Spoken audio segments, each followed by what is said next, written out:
Hey, it's Dena Burton, and this week on Real Life with Dena, we have former FBI negotiator Chris Voss talking about negotiating and life in West Hollywood and negotiating. And you tend to talk a lot about negotiating. Okay, let's talk about negotiating. So you're going to call me about setting a real estate appointment? What are you going to say instead of, can I come by Tuesday at 4 and talk to you about selling your home? Like, how does that person say that question differently? Well, a couple of things. The first 10 seconds before that are also really important. So let's go back to my Haiti father story. I started out, I didn't say, hi, I'm Chris Voss. I went to the FBI, I'm going to help you with your son, get your son out. I said, I'm Chris. So whenever anybody calls you, if you don't know who it is, you don't know what it's about, you can take care of who it is right off the bat just by giving your first name. Hostage negotiators, again, the ultimate cold callers on the planet. You know, here's a job for a salesman. Call that guy inside there. He's waving a gun around at people, and offer him 40 years in jail and see what he says. Right, how's that gonna go? Yeah, that's what we did. Yeah. You know, I sold jail sentences as a hostage negotiator. And the phone didn't even have to ring, and he knew he didn't want to talk to me. Mm-hmm. So every hostage negotiator spends so much time on the first sentence, hi, I'm Chris. And maybe you might add in, I'm a negotiator, but the less you add in, everything you add in after your name then becomes noise and distracts from your name. I mean, you want to be shared. You want to be known by one name only, because that takes away half of the anxiety. They might not know where it's going, but they know the person on the other end of the phone is Chris or Dena or Peter. Mm-hmm. Nothing more than that. It takes away half the anxiety. So I should call and say I'm Cher? And they'd be like, Cher. People would. They'd be like, we're impressed. We're so impressed with you. I loved Cher. She was always doing that. She had hair. Well, I'll be sunny. Yeah, when I wear heels sometimes. So, but to set two things before you get into the first 5 seconds, the impression is they have to know who you are, and you don't have to establish rapport, you got to establish competence. Competence. Right. The relationship will come, but what people want to know right off the bat is there any reason to think that you're competent? Haitian father, I said, I'm a hostage negotiator with the FBI. That will get me the next 5 seconds. Okay. Chris, he's a hostage negotiator. Maybe he knows what he's talking about, which was really how are you going to help me? Every single person anybody who's selling or in business, everybody you encounter, that's exactly what they ask themselves as soon as you start talking. How are you going to help me? They might not be that explicit with it, but as human beings, that's what we say. You know, what are you going to do for me? How are you going to help me? And so the very next thing you got to lay out is, do you see the problem the way that they see? Because their question is, do I got to explain this to you? Do I got to spend a half an hour explaining my situation to you? So if you lay out the situation that you think they're looking at right away, now you've just knocked another 10 minutes off the conversation, because then I don't have to explain anything to you. Okay. All right, so you might be competent, but do you have any idea what I'm into right now? Do you have any idea what I'm faced with? Bang, you take that right away by giving them a short, quick version of what they're looking at without giving them any answers. Because the other thing I didn't do with the Haitian father was I didn't give my value proposition.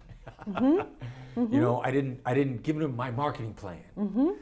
which is a mistake, because the first thing that, once you start giving your value proposition or your marketing plan, you begin to give away some of your value. And an awful lot of it is, well, okay, thanks for the information, I'm gonna move on to the next guy. Oh my gosh. A lot of people lose clients by giving away their strategy. Let me tell you more, and I can. I'm going to do this, this, this, and this. And a client is going to say to them, oh, I could do that myself. What do I need you for? Significant number of people lose clients that way. And on top of that, what if they don't think that what you're going to do is going to work? What if they don't think that what you're going to do is going to work or make sense? One of the principal strategies with kidnappers was to put them on a call schedule. I have a negotiation strategy where if I set an appointment for a call from a kidnapper, if it's 10 a.m. the next morning, I will get the kidnapper to call us at 10 a.m. sharp. Because that's the agreement that we're going to get this to a place we both want it to be? No, because they think it's going to get them to where they want to be. They don't care where I want to be.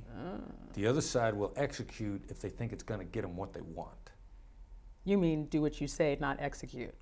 Boom, boom, yes. Implement. They will implement. Clarification. Clarification, yes, of course. Okay. And so knowing the psychological, the hunger, the drive, the lust for success and what they're lusting for, that's an easy one. But if I'd have told that father, or he would have said, well, what are you going to do?